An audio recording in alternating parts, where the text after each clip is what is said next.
I want it studied, said the king, piece by piece. This is one of the precious jewels we have acquired. I want to know how it works.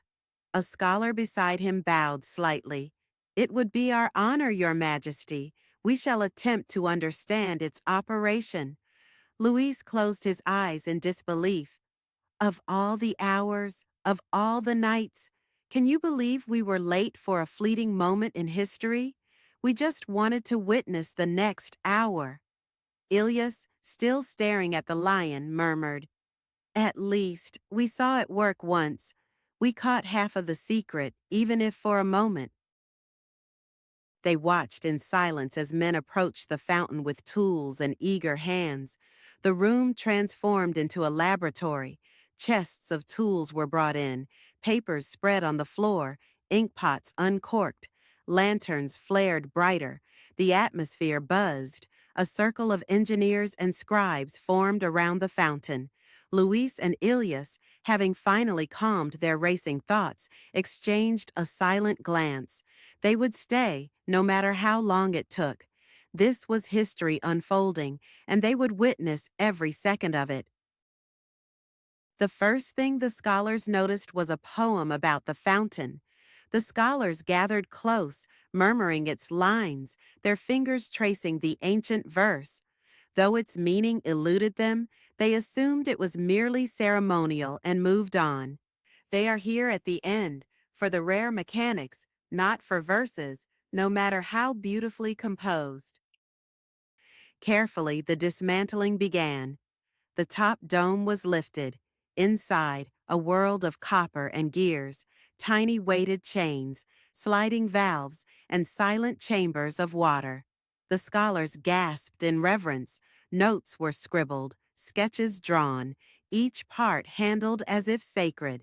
Luis and Ilyas watched, breath held. Some turned the gears in their hands, noting resistance, trying to guess the sequence. Others dipped their fingers into the internal basins, tracking how pressure might have moved the lions' mouths. One scribe knelt, drawing diagrams furiously with charcoal. Hours passed. Then came the reassembly. Piece by piece, they put the lion clock back together. Screws tightened, levers realigned, water was poured, and then they waited. Nothing. The lions remained silent. The water refused to flow. The secret was gone.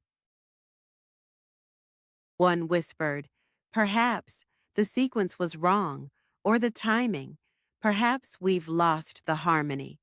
Ilyas whispered, his voice filled with quiet sorrow. "Part of humanity's genius, lost, dropped into the well of forgetfulness. Who knows what we could have created had we built on this?" The two friends know the story of the lost secret of the lion's clock, but when it happened right before their eyes, they felt a deeper disappointment. And then it was the time. They must sneak back in and get back into the time machine. After all of them gone, and the last scholar had gathered his notes and disappeared into the hallway, silence returned. Ilyas and Luis exchanged a glance. They waited a moment longer, just to be sure. Now alone at last, with nothing but the ghosts of ticking gears behind them, they began their careful escape from the palace. Their mission was not yet over. The time machine awaited. Luis and Ilyas exited the room silently, weaving through the corridors of the palace, hearts heavy with the weight of lost knowledge. The time machine waited. Luis turned the dial on the time machine. This time he was careful, more precise. He didn't want to drift too far. Another land, another time. The machine landed softly on a path. From the window, Luis peered out. "This is Morocco," he said, "but we're not home yet. It's the colonial era." Outside, a man suddenly raised his head as he saw something interesting in the sky. Then his voice rang with urgency. "A thunderbolt will strike in minutes. You must seek shelter, now." The man was Abdesalam ben Mohammed al-Alami, scholar, astronomer, memorizer of the cosmos. He held no instruments in his hands. He didn't need them. The stars were etched in his mind, and the laws of the sky obeyed his insight. It was enough for him to look at the sky or at the stars at night to tell you exactly what time it is now. Ilyas stared in awe. He doesn't even use an astrolabe. He doesn't need to, Luis said quietly. He is the data. Ilyas turned to Luis.